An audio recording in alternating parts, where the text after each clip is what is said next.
बृहस्पति देवता की जय। बृहस्पति देवता जो देवताओं के गुरु और विद्या, धर्म और न्याय के प्रतीक हैं, उनकी कथा सुनना हमारे जीवन को सकारात्मक ऊर्जा और शुभता से भर देता है। ये कथा हमें सिखाती है कि ज्ञान और धर्म के मार्ग पर चलकर हर बाधा को पार किया जा सकता है। आइए श्रोताओं, पूर्ण श्रद्धा से बृहस्पति देव की कथा का श्रवण करते हैं और कथा के अंत में आप सभी आरती भी सुनिएगा। बृहस्पति देवता को सभी देवी देवताओं का गुरु माना गया है, जो कि किसी भी व्यक्ति को ज्ञान और सौभाग्य का वरदान प्रदान करते हैं। ऐसी मान्यता है कि अगर किसी व्यक्ति पर देव गुरु बृहस्पति की कृपा हो जाए तो उसे जीवन में फिर किसी भी बात की, किसी भी सुख की कोई कमी नहीं रहती। पुराणों में बृहस्पति देव को महर्षि अंगिरा का पुत्र बताया गया है। मान्यता है कि जब महर्षि अंगिरा की पत्नी को बहुत समय तक कोई संतान नहीं हुई, तब उन्होंने भगवान ब्रह्मा जी से प्रार्थना की। तब ब्रह्मा जी ने उन्हें एक व्रत बताया जो कि पुंसवन व्रत कहा जाता है। इसके बाद महर्षि अंगिरा की पत्नी ने इस व्रत की पूरी जानकारी श्री सनत कुमारों से लेकर अपना पुंसवन व्रत पूर्ण किया, जिसके पुण्य प्रताप से उन्हें एक बहुत ही तेजस्वी संतान की प्राप्ति हुई, जिन्हें ही बृहस्पति के नाम से जाना जाता है। नवग्रहों के श्रेष्ठ बृहस्पति मात्र एक ग्रह नहीं है, वरन देवताओं के भी गुरु हैं। ब्रह्मा जी के मानस पुत्र महर्षि अंगिरा के 3 पुत्र हुए, बृहस्पति, उतथ्य और संवर्त। इनमें बृहस्पति सबसे ज्येष्ठ अर्थात बड़े हैं। बृहस्पति अत्यंत सत्व गुणों से युक्त, वाणी, बुद्धि और ज्ञान के अधिष्ठाता तथा महान परोपकारी हैं। बृहस्पति देव अपने एक रूप से देव पुरोहित के रूप में इंद्र सभा ब्रह्म सभा में विराजमान रहते हैं और दूसरे रूप से ग्रह के रूप में प्रतिष्ठित होकर नक्षत्र मंडल में विराजमान रहते हैं।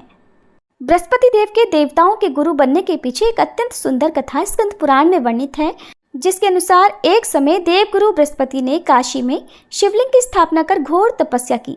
तपस्या करते हुए 10,000 वर्ष बीत गए। तब महादेव उस शिवलिंग से प्रकट हुए और बृहस्पति जी से कहने लगे, मैं तुम्हारी तपस्या से प्रसन्न हूँ, अपना अभीष्ट वर मांगो।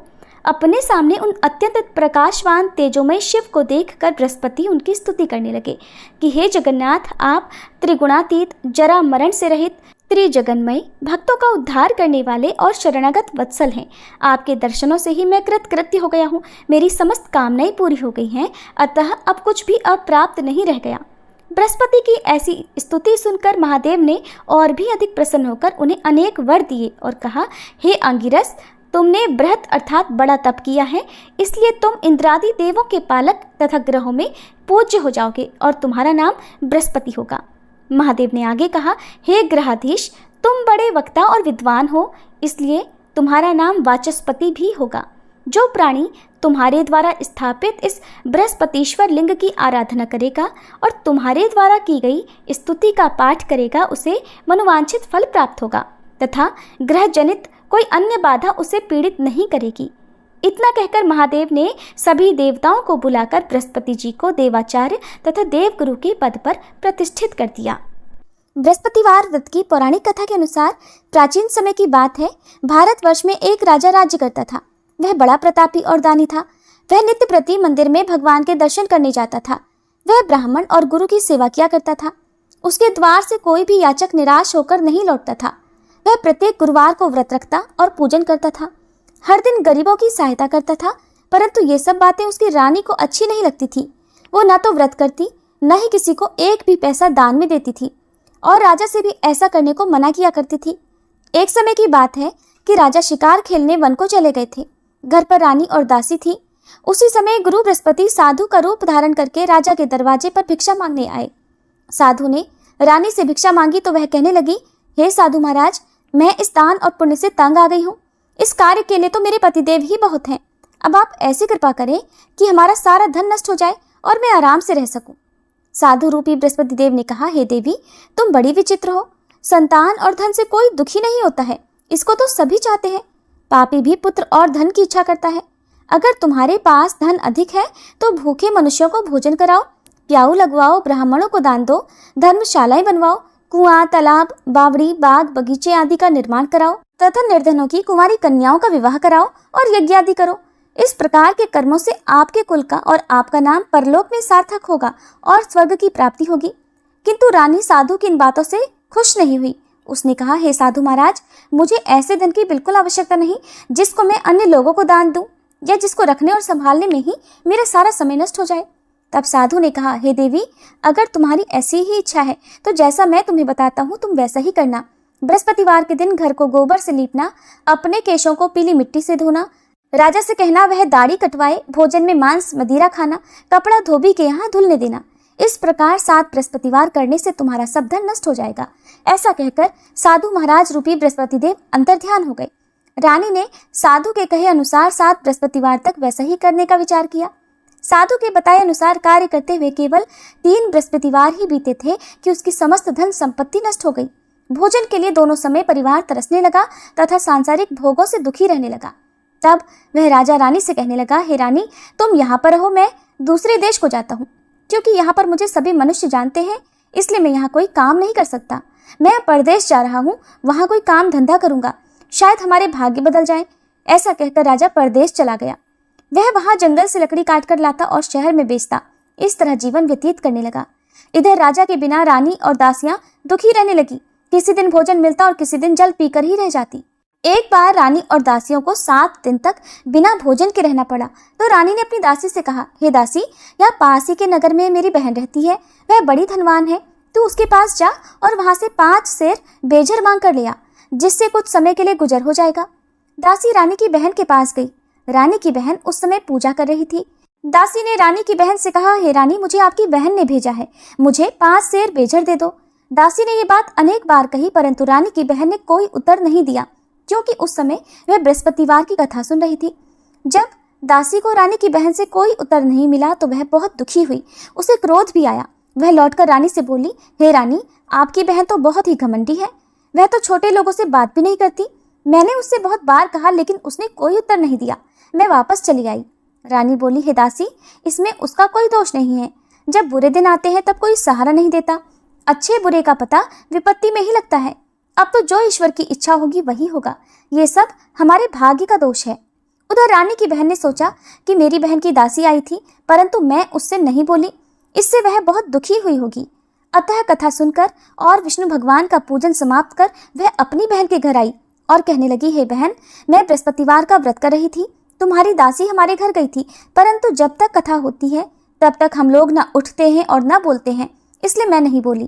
कहो दासी क्यों गई थी? रानी बोली, बहन, हमारे घर अनाज नहीं था। वैसे तुमसे कोई बात छिपी नहीं है, इस कारण मैंने दासी को तुम्हारे पास 5 सेर बेझर लेने के लिए भेजा था। रानी की बहन बोली, बहन देखो, बृहस्पति भगवान सबकी मनोकामनाएं पूर्ण करते हैं, देखो शायद तुम्हारे घर में अनाज रखा हो। ये सुनकर दासी घर के अंदर गई तो वहां उसे एक घड़ा बेझर का मिल गया। उसे बड़ी हैरानी हुई, क्योंकि उसने एक एक बर्तन देख लिया था। उसने बाहर आकर रानी को बताया। दासी अपनी रानी से कहने लगी, हे रानी देखो, वैसे हमको जब अन्न नहीं मिलता तब हम रोज व्रत ही तो करते हैं। अगर इनसे व्रत की विधि और कथा पूछ ली जाए तो उसे हम भी किया करेंगे। दासी के कहने पर रानी ने अपनी बहन से बृहस्पतिवार व्रत के बारे में पूछा। उसकी बहन ने बताया, हे रानी बहन, बृहस्पतिवार को सूर्योदय से पहले उठकर स्नान करके बृहस्पतिवार का व्रत करना चाहिए, लेकिन उस दिन सिर नहीं धोना चाहिए। बृहस्पतिवार के व्रत में चने की दाल और मुनक्का से विष्णु भगवान का केले के वृक्ष की जड़ में पूजन करें तथा दीपक जलावे। उस दिन एक ही समय भोजन करें। भोजन पीले खाद्य पदार्थ का करें और कथा सुने। इस प्रकार करने से गुरु भगवान प्रसन्न होते हैं, अन्न पुत्र धन देते हैं, मनोकामना पूर्ण करते हैं। व्रत और पूजन की विधि बताकर रानी की बहन अपने घर लौट गई। रानी और दासी दोनों ने निश्चय किया कि बृहस्पति देव भगवान का पूजन जरूर करेंगे। 7 दिन बाद जब बृहस्पतिवार आया तो उन्होंने व्रत रखा। गुड़साल में जाकर चना और गुड़ बीन लाई तथा उसकी दाल से केले की जड़ तथा विष्णु भगवान का पूजन किया। अब पीला भोजन कहाँ से आए? दोनों बड़ी दुखी हुई, परंतु उन्होंने व्रत किया था, इस कारण बृहस्पति देव भगवान प्रसन्न थे। एक साधारण व्यक्ति के रूप में वे 2 थालों में सुंदर पीला भोजन लेकर आए और दासी को देकर बोले, हे दासी, ये भोजन तुम्हारे और रानी के लिए है, तुम दोनों कर लेना। दासी भोजन पाकर बहुत प्रसन्न हुई और रानी से बोली, रानी जी भोजन कर लो। रानी को भोजन आने के बारे में कुछ नहीं पता था, इसलिए वह दासी से बोली, जा तू ही भोजन कर, क्यों तू व्यर्थ में हमारी हंसी उड़ाती है। तब दासी बोली, रानी, एक व्यक्ति भोजन दे गया है। तब रानी कहने लगी, वो भोजन तेरे लिए ही देकर गया है, तू ही भोजन कर। दासी ने कहा, वह व्यक्ति हम दोनों के लिए 2 थालों में भोजन देकर गया है, इसलिए मैं और आप दोनों ही साथ साथ भोजन करेंगे। फिर दोनों ने गुरु भगवान को नमस्कार कर भोजन किया। उसके बाद से वे प्रत्येक बृहस्पतिवार को गुरु भगवान का व्रत और पूजन करने लगी। बृहस्पति भगवान की कृपा से उनके पास धन हो गया, परंतु रानी फिर पहले की तरह से आलस्य करने लगी। तब दासी बोली, देखो रानी, तुम पहले भी इसी प्रकार आलस्य करती थी। तुम्हें धन रखने में कष्ट होता था, इस कारण सभी धन नष्ट हो गया। अब गुरु भगवान की कृपा से धन मिला है तो तुम्हें फिर आलस्य होता है। बड़ी मुसीबतों के बाद हमने ये धन पाया है, इसलिए हमें दान पुण्य करना चाहिए। तुम भूखे मनुष्यों को भोजन कराओ, प्याऊ लगवाओ, ब्राह्मणों को दान दो, कुआं, तालाब, बावड़ी आदि का निर्माण करवाओ, मंदिर, पाठशाला बनवाकर दान दो, कुंवारी कन्याओं का विवाह करवाओ, धन को शुभ कार्यों में खर्च करो, जिससे तुम्हारे कुल का यश बढ़े और स्वर्ग प्राप्त हो और पितर भी प्रसन्न हो। दासी की बात मानकर रानी ने इसी प्रकार के कर्म करने प्रारंभ कर दिए, जिससे उनका काफी यश फैलने लगा। एक दिन रानी और दासी आपस में विचार करने लगी कि न जाने राजा किस दशा में होंगे, उनकी कोई खोज खबर नहीं है। उन्होंने बृहस्पति देव से प्रार्थना की और तब भगवान ने रात्रि में राजा को स्वप्न में कहा, हे राजा उठ, तेरी रानी तुझको याद करती है, अब अपने देश को वापस लौट जा। राजा प्रातःकाल उठकर जंगल से लकड़ियां काट कर लाने के लिए जंगल की ओर चल पड़ा। जंगल से गुजरते हुए वह सोचने लगा, रानी की गलती से उसे कितने दुख भोगने पड़े। राजपाट छोड़कर उसे जंगल में आकर रहना पड़ा। जंगल से लकड़ियां काटकर उन्हें बेचकर गुजारा करना पड़ा। उसी समय उस जंगल में बृहस्पति देव एक साधु का रूप धारण करके आए और राजा के पास आकर बोले, हे लकड़हारे, तुम इस सुनसान जंगल में किस चिंता में बैठे हो, मुझे बतलाओ। यह सुनकर राजा की आंखों में आंसू भर आए और साधु की वंदना करके वह बोला, हे प्रभु, आप सब कुछ जानने वाले हैं। ऐसा कहकर राजा ने साधु को अपनी संपूर्ण कथा सुना दी। महात्मा दयालु होते हैं। वे राजा से बोले, हे राजा, तुम्हारी पत्नी ने बृहस्पति देव के प्रति अपराध किया था, जिसके कारण तुम्हारी ये दशा हुई। अब तुम किसी प्रकार की चिंता मत करो, भगवान तुम्हें पहले से अधिक धन देंगे। देखो, तुम्हारी पत्नी ने बृहस्पतिवार का व्रत करना प्रारंभ कर दिया है। अब तुम भी बृहस्पतिवार का व्रत करके चने की दाल और गुड़ जल के लोटे में डालकर केले का पूजन करो, फिर कथा कहो या सुनो, भगवान तुम्हारी सब मनोकामनाओं को पूर्ण करेंगे। साधु को प्रसन्न देखकर राजा बोला, हे प्रभु, मुझे लकड़ी बेचकर इतना पैसा नहीं मिलता जिससे भोजन करने के उपरांत कुछ बचा सकूं, और मैंने रात्रि में अपनी रानी को व्याकुल देखा है। मेरे पास कोई साधन नहीं जिससे समाचार जान सकूं। फिर मैं बृहस्पति देव की क्या कहानी कहूँ, मुझे तो कुछ भी नहीं मालूम है। साधु ने कहा, हे राजा, तुम किसी बात की चिंता मत करो। बृहस्पतिवार के दिन तुम रोजाना की तरह लकड़ियां लेकर शहर में जाओ, तुम्हें रोज से 2 गुना धन प्राप्त होगा, जिससे तुम भलीभांति भोजन कर लोगे और बृहस्पति देव की पूजा का सामान भी आ जाएगा। बृहस्पतिवार की कथा इस प्रकार है। प्राचीन काल में एक बहुत ही निर्धन ब्राह्मण था। उसकी कोई संतान नहीं थी। वह नित्य पूजा पाठ करता, परंतु उसकी पत्नी बहुत मलिनता के साथ रहती थी। वो न तो स्नान करती और न किसी देवता का पूजन करती थी। प्रातःकाल उठते ही सबसे पहले भोजन करती, बाद में कोई अन्य कार्य करती। ब्राह्मण देवता बहुत दुखी रहते थे। पत्नी को बहुत समझाते, किंतु कोई परिणाम नहीं निकलता। भगवान की कृपा से ब्राह्मण की पत्नी के कन्या उत्पन्न हुई। वह कन्या अपने पिता के घर में बड़ी होने लगी। वह बालिका प्रातः स्नान करके भगवान विष्णु का जप करती। वह बचपन से ही बृहस्पतिवार का व्रत भी करने लगी थी। पूजा पाठ समाप्त कर स्कूल जाती तो अपनी मुट्ठी में जौ भरकर ले जाती और पाठशाला जाने के मार्ग में डालती जाती। वही जौ सोने के हो जाते तो लौटते समय उनको बीनकर घर ले आती। एक दिन वह बालिका सूप में उन सोने के जौ को फटक कर साफ कर रही थी। तभी उसकी माँ ने देख लिया और कहने लगी, हे बेटी, सोने के जौ को फटकने के लिए सोने का सूप होना चाहिए। दूसरे दिन गुरुवार था। उस कन्या ने व्रत रखा और बृहस्पति देव से प्रार्थना करके कहा, हे प्रभु, यदि मैंने सच्चे मन से आपकी पूजा की हो तो मुझे सोने का सूप दे दो। बृहस्पति देव ने उसकी प्रार्थना स्वीकार कर ली। रोजाना की तरह वह कन्या जौ फैलाती भी पाठशाला चली गई। पाठशाला से लौटकर जब वह जौ बीन रही थी तो बृहस्पति देव की कृपा से उसे सोने का सूप मिला। उसे वह घर ले आई और उससे जौ साफ करने लगी, परंतु उसकी माँ का वही ढंग रहा। एक दिन की बात है, वह कन्या सोने के सूप में जौ साफ कर रही थी। उस समय उस नगर का राजकुमार वहां से होकर निकला। इस कन्या के रूप और सोने के सूप में जौ को साफ करते देखकर वह उस कन्या पर मोहित हो गया। राजमहल आकर वह भोजन तथा जल त्याग कर उदास होकर लेट गया।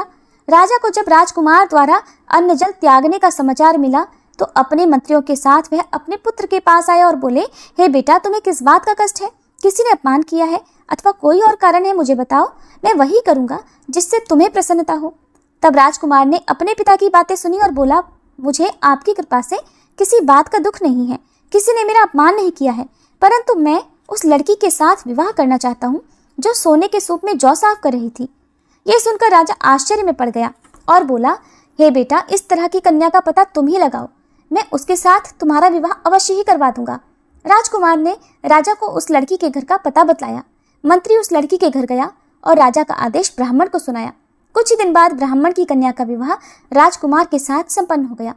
कन्या के घर से जाते ही उस ब्राह्मण देवता के घर में पहले की तरह गरीबी का वास हो गया। अब भोजन के लिए भी अन्न बड़ी मुश्किल से मिलता था। एक दिन दुखी होकर ब्राह्मण अपनी पुत्री से मिलने गया। बेटी ने पिता की दुखी अवस्था को देखा और अपनी माँ का समाचार पूछा। ब्राह्मण देवता ने सभी हाल कह सुनाया। तब कन्या ने बहुत सारा धन देकर अपने पिता को विदा कर दिया। इस तरह ब्राह्मण का कुछ समय सुखपूर्वक बीता, लेकिन कुछ दिन बाद फिर वही हाल हो गया। ब्राह्मण फिर अपनी कन्या के यहाँ गया और सभी हाल कहा तो पुत्री कहने लगी, हे पिताजी, आप माताजी को यहाँ लिवा लाओ, मैं उन्हें वह विधि बता दूंगी जिससे गरीबी दूर हो जाए। अब ब्राह्मण देवता अपनी पत्नी को साथ लेकर अपनी पुत्री के पास राजमहल में पहुंचे तो पुत्री अपनी माँ को समझाने लगी, हे माँ, तुम प्रातःकाल उठकर प्रथम स्नान आदि करके विष्णु भगवान का पूजन करो तो सब दरिद्रता दूर हो जाएगी। परंतु उसकी माँ ने उसकी एक बात नहीं मानी। वह प्रातःकाल उठकर अपनी पुत्री का बचा जूठन खा लेती थी। एक दिन उसकी पुत्री को बहुत गुस्सा आया। उसने एक रात कोठरी से सारा सामान निकाल दिया और उसमें अपनी माँ को बंद कर दिया। प्रातः उसमें से निकाला और स्नानादि करा के पूजा पाठ करवाया तो उसकी माँ की बुद्धि ठीक हो गई। इसके बाद वह नियम से पूजा पाठ करती और प्रत्येक बृहस्पतिवार को व्रत करने लगी। इस व्रत के पुण्य प्रभाव से उसकी माँ भी बहुत धनवान हो गई और बृहस्पति देवता के प्रभाव से स्वर्ग को गई। वह ब्राह्मण भी सुखपूर्वक इस लोक का सुख भोग कर स्वर्ग को प्राप्त हुए। इस तरह कहानी कहकर साधु महाराज वहां से लोप हो गए। धीरे धीरे समय बीतने पर फिर बृहस्पतिवार का दिन आया। राजा जंगल से लकड़ी काटकर किसी शहर में बेचने गए। उसे उस दिन और दिनों से अधिक धन मिला। राजा ने चना, गुड़ आदि लाकर बृहस्पतिवार का व्रत किया। उस दिन से उसके सभी क्लेश दूर हुए। परंतु जब अगला गुरुवार का दिन आया तो वह बृहस्पतिवार का व्रत करना भूल गया। इस कारण बृहस्पति भगवान नाराज हो गए। उस दिन उस नगर के राजा ने विशाल यज्ञ का आयोजन किया तथा अपने समस्त राज्य में घोषणा करवा दी कि कोई भी मनुष्य अपने घर में भोजन ना बनाए और आग भी ना जलाए। समस्त जनता मेरे यहाँ भोजन करने आए। इस आज्ञा को जो न मानेगा उसको फांसी की सजा दी जाएगी। राजा की आज्ञा अनुसार राज्य के सभी निवासी राजा के भोज में सम्मिलित हुए, लेकिन लकड़हारा कुछ देर से पहुंचा, इसलिए राजा उसको अपने साथ महल में ले गए। जब राजा लकड़हारे को भोजन करा रहे थे तो रानी की दृष्टि उस खूंटी पर पड़ी जिस पर उसका हार लटका हुआ था। उसे हार खूंटी पर लटका दिखाई नहीं दिया। रानी को निश्चय हो गया कि मेरा हार उस लकड़हारे ने चुरा लिया है। उसी समय सैनिक बुलवाकर उसको कैद खाने में डलवा दिया। जब लकड़हारा कारागार में पड़ गया तो बहुत दुखी होकर विचार करने लगा कि न जाने कौन से पूर्व जन्म के कर्म से मुझे ये दुख प्राप्त हुआ है, और उसी साधु को याद करने लगा जो जंगल में मिला था। तत्काल बृहस्पति देव साधु के रूप में प्रकट हो गए और उसकी दशा को देखकर कहने लगे, अरे मूर्ख, तूने बृहस्पति देवता की कथा नहीं की, इस कारण तुझे दुख प्राप्त हुआ है। अब चिंता मत कर, बृहस्पतिवार के दिन कारागार के दरवाजे पर 4 पैसे पड़े मिलेंगे। उनसे तू बृहस्पति देव की पूजा करना तो तेरे सभी कष्ट दूर हो जाएंगे। अगले बृहस्पतिवार उसे कारागार के द्वार पर 4 पैसे पड़े मिले। राजा ने पूजा का सामान मंगवाकर कथा कही और प्रसाद बांटा। उसी रात्रि को बृहस्पति देव ने उस नगर के राजा को स्वप्न में कहा, हे राजा, तूने जिस आदमी को कारागार में बंद करा दिया है वह निर्दोष है, वह राजा है, उसे छोड़ देना। रानी का हार उसी खूंटी पर लटका हुआ है। अगर तू ऐसा नहीं करेगा तो मैं तेरे राज्य को नष्ट कर दूंगा। राजा प्रातःकाल उठा और खूंटी पर हार टंगा देखकर लकड़हारे को बुलाकर क्षमा मांगी तथा राजा के योग्य सुंदर वस्त्र आभूषण भेंट कर उसे विदा किया। गुरुदेव की आज्ञा अनुसार राजा अब अपने नगर को चल दिया। राजा जब नगर के निकट पहुंचा तो उसे बड़ा ही आश्चर्य हुआ। नगर में पहले से अधिक बाग, तालाब और कुएं तथा बहुत सी धर्मशाला, मंदिर आदि बने हुए हैं। राजा ने पूछा कि ये किसका बाग और धर्मशाला है। तब नगर के सब लोग कहने लगे, ये सब रानी और दासी द्वारा बनवाए गए हैं। राजा को आश्चर्य हुआ और गुस्सा भी आया। जब रानी ने खबर सुनी कि राजा आ रहे हैं तो उसने अपनी दासी से कहा, हे दासी, देख, राजा हमको कितनी बुरी हालत में छोड़ गए थे। वह हमारी ऐसी हालत देख कर लौट ना जाए, इसलिए तो दरवाजे पर खड़ी हो जा। रानी की आज्ञा अनुसार दासी दरवाजे पर खड़ी हो गई। जब राजा आए तो उन्हें अपने साथ महल में लिवा लाई। तब राजा ने क्रोध करके अपनी तलवार निकाली और पूछने लगा, बताओ, ये धन तुम्हें कैसे प्राप्त हुआ है। तब रानी ने बताया, हमें ये सब धन बृहस्पति देव के व्रत के प्रभाव से प्राप्त हुआ है। राजा ने तब निश्चय किया कि 7 रोज बाद तो सभी बृहस्पति देव का पूजन करते हैं, परंतु मैं रोजाना दिन में 3 बार कथा कहा करूंगा तथा रोज व्रत किया करूंगा। अब हर समय राजा के दुपट्टे में चने की दाल बंधी रहती तथा दिन में 3 बार वह कथा कहता। एक दिन राजा ने विचार किया कि चलो अपनी बहन के यहाँ आवे। इस तरह का निश्चय कर राजा घोड़े पर सवार होकर अपनी बहन के यहाँ चल पड़ा। रास्ते में उसने देखा कि कुछ आदमी एक मुर्दे को लिए जा रहे हैं। उन्हें रोक कर राजा कहने लगा, अरे भाइयों, मेरी बृहस्पतिवार की कथा सुन लो। वे बोले, लो हमारा तो आदमी मर गया है, इसको अपनी कथा की पड़ी है। परंतु कुछ आदमी बोले, अच्छा कहो, हम तुम्हारी कथा भी सुनेंगे। राजा ने दाल निकाली और कथा कहनी शुरू कर दी। जब कथा आधी हुई तो वह मुर्दा हिलने लगा और जब कथा समाप्त हुई तो राम राम करके वह मनुष्य खड़ा हो गया। राजा आगे बढ़ा, उसे चलते चलते शाम हो गई। आगे मार्ग में उसे किसान खेत में हल चलाता मिला। राजा उससे बोला, अरे भैया, तुम मेरी बृहस्पतिवार की कथा सुन लो। किसान बोला, जब तक मैं तेरी कथा सुनूंगा तब तक 4 हरैया जोत लूंगा, जा अपनी कथा किसी और को सुनाना। राजा आगे चलने लगा। राजा के हटते ही बैल पछाड़ खाकर गिर गए तथा किसान के पेट में बहुत जोर से दर्द होने लगा। उसी समय किसान की माँ रोटी लेकर आई। उसने जब ये देखा तो अपने पुत्र से सब हाल पूछा। बेटे ने सभी हाल बता दिया। बुढ़िया दौड़ी दौड़ी उस घुड़सवार के पास गई और उससे बोली, मैं तेरी कथा सुनूंगी, तू अपनी कथा मेरे खेत पर ही चलकर कहना। राजा ने लौटकर बुढ़िया के खेत पर जाकर कथा कही, जिसके सुनते ही बैल खड़े हो गए और किसान के पेट का दर्द भी बंद हो गया। अब राजा अपनी बहन के घर पहुंच गया। बहन ने भाई की खूब मेहमानी की। दूसरे दिन प्रातःकाल राजा जगा तो देखने लगा कि सब लोग भोजन कर रहे हैं। राजा ने अपनी बहन से पूछा कि ऐसा कोई मनुष्य है जिसने भोजन ना किया हो, जो मेरी बृहस्पतिवार की कथा सुन ले। तो बहन बोली, हे भैया, ये देश ऐसा ही है, पहले यहाँ के लोग भोजन करते हैं, बाद में अन्य कोई काम करते हैं। अगर पड़ोस में कोई हो तो देख कर आती हूँ। ऐसा कहकर बहन देखने चली, परंतु उसे कोई भी ऐसा व्यक्ति नहीं मिला जिसने भोजन नहीं किया हो। फिर वह एक कुम्हार के घर गई जिसका लड़का बीमार था। उसे पता चला कि उसके यहाँ 3 दिन से किसी ने भोजन नहीं किया है।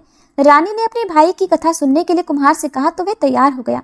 तब राजा ने जाकर बृहस्पतिवार की कथा कही, जिसको सुनकर उसका लड़का ठीक हो गया। अब तो राजा की प्रशंसा होने लगी। एक दिन राजा ने अपनी बहन से कहा, हे बहन, अब मैं अपने घर जाऊंगा, तुम भी तैयार हो जाओ। राजा की बहन ने अपनी सास से अपने भाई के साथ जाने की आज्ञा मांगी तो सास बोली, चली जा, परंतु अपने लड़कों को मत ले जाना, क्योंकि तेरे भाई की कोई संतान नहीं होती है। बहन ने अपने भाई से कहा, हे भैया, मैं तो चलूंगी, परंतु कोई बालक नहीं जाएगा। राजा ने कहा, जब कोई बालक नहीं चलेगा तब तुम भी जाकर क्या करोगी। फिर दुखी मन से राजा अपने नगर को लौट आया। राजा ने अपनी रानी से कहा, हम निसंतान हैं, इसलिए हमारे घर आना कोई पसंद नहीं करता, हम निर्वंशी राजा हैं। ऐसा कहकर वह बिना भोजन आदि किए शैया पर लेट गया।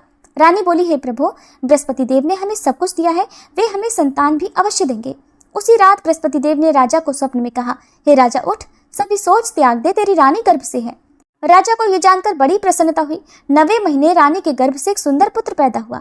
जब राजा की बहन ने यह शुभ समाचार सुना तो वह बहुत खुश हुई तथा बधाई लेकर अपने भाई के यहाँ आई। तभी रानी ने कहा, घोड़ा चढ़कर तो नहीं आई, गधा चढ़ी आई।